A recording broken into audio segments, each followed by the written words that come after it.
Buenas tardes, mi nombre es Mauricio Vila López con la matrícula AL065573.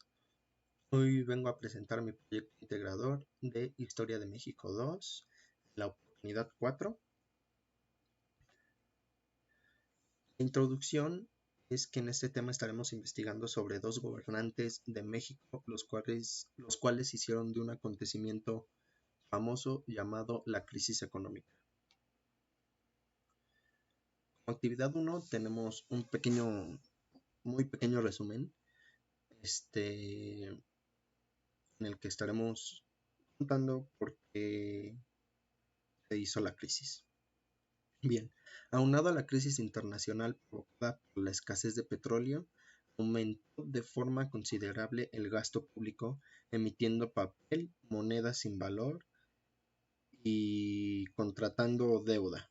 Durante su mandato se dio la primera crisis económica desde el inicio del llamado Milagro Mexicano.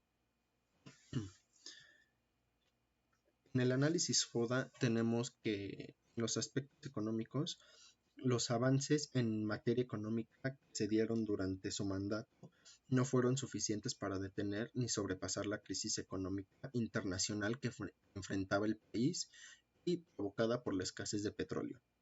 Ante ello, disminuyó la inversión privada, el gasto público aumentó de forma considerable emitiendo papel, moneda sin valor, la deuda externa aumentó de 6 millones de dólares que había heredado Díaz Ordaz a más de 20 millones. Compró empresas al borde de la quiebra para sostener los empleos a costa de ineficiencias y corrupción. Los aspectos políticos de Luis Echeverría Álvarez es que al tomar posesión como presidente de la República, las debilidades y fallas del régimen ya eran manifiestas. Intentó desarrollar una política progresista y planteó las bases de una apertura democrática que alentó la crítica informativa y de prensa.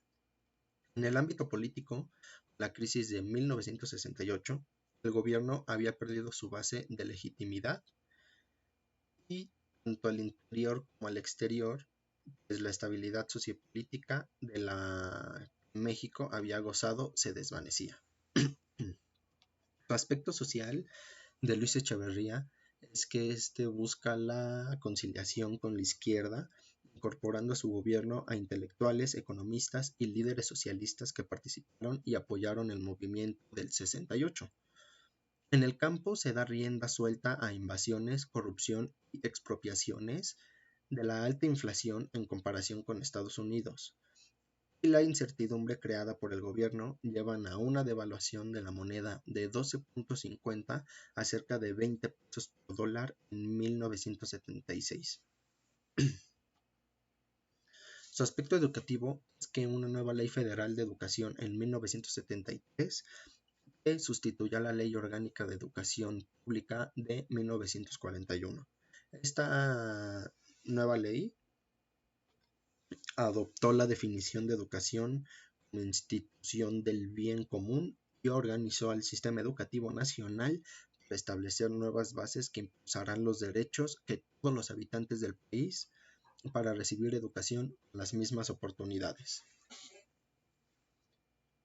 Sus aspectos positivos es de que durante 1968 y 1971 el presupuesto del UNAM creció en 1.688%, el sector burócrata aumentó de 600,000 en 1972 a 2.2 millones en 1976, empleando una gran cantidad a egresados universitarios de los 60.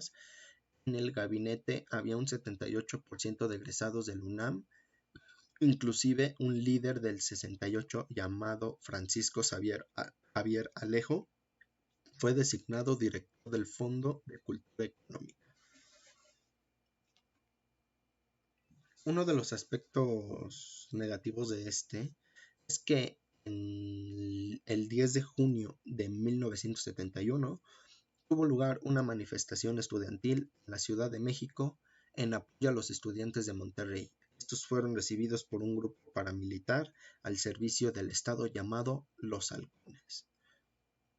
El presidente se desligó de los hechos y pidió la renuncia del entonces jefe del Departamento del Distrito Federal, Alfonso Martínez Domínguez.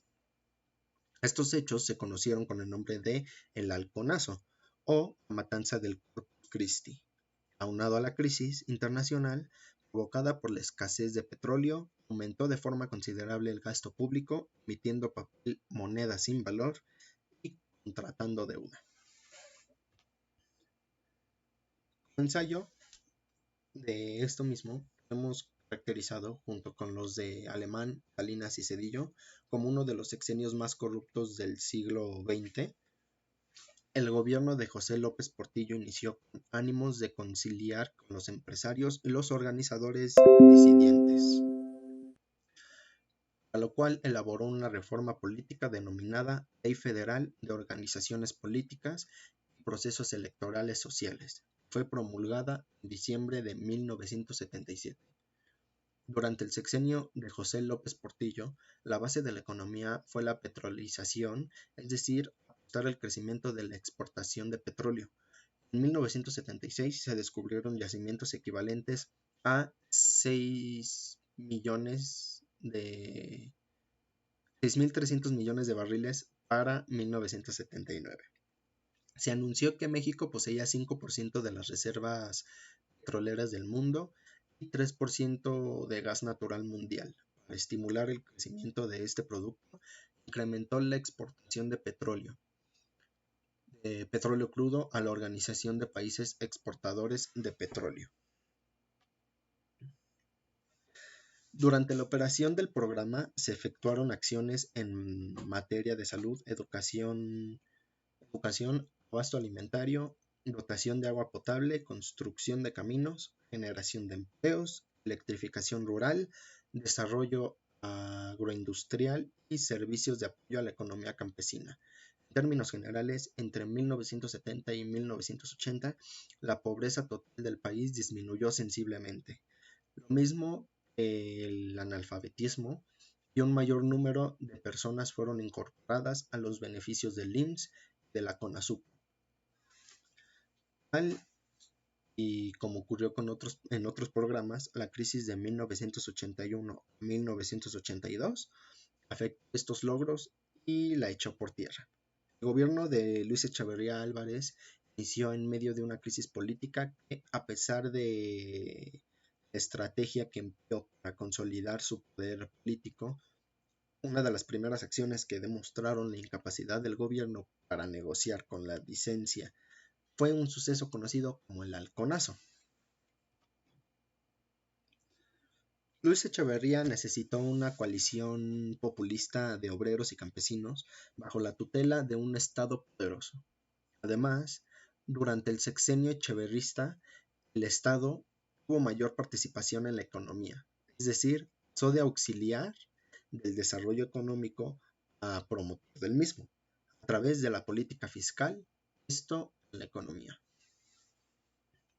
Mientras el desarrollo estabilizador se apoyaba de una estrecha alianza entre el Estado y el sector privado, la política económica del gobierno de Echeverría, denominada Desarrollo Compartido, necesitó de una coalición populista de obreros y campesinos, bajo la tutela de un Estado poderoso.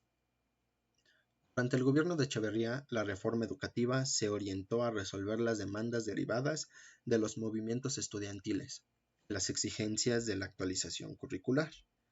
Con este propósito, la administración encargó al CINESTAP la revisión de los programas de estudio, de los libros de texto gratuito, y se emplearon los centros de estudios medios y procesos avanzados de educación del Consejo Nacional de Formato Educativo, encargado de resolver el problema de educación en los adultos y en las zonas marginadas. Concluyo este tema con que tuvimos una investigación muy a fondo sobre el sexenio de estos dos políticos, devaluaron el peso mexicano y hicieron la famosa crisis económica en México, el Halconazo. Mi nombre es Mauricio Ávila López y que tengan muy linda tarde.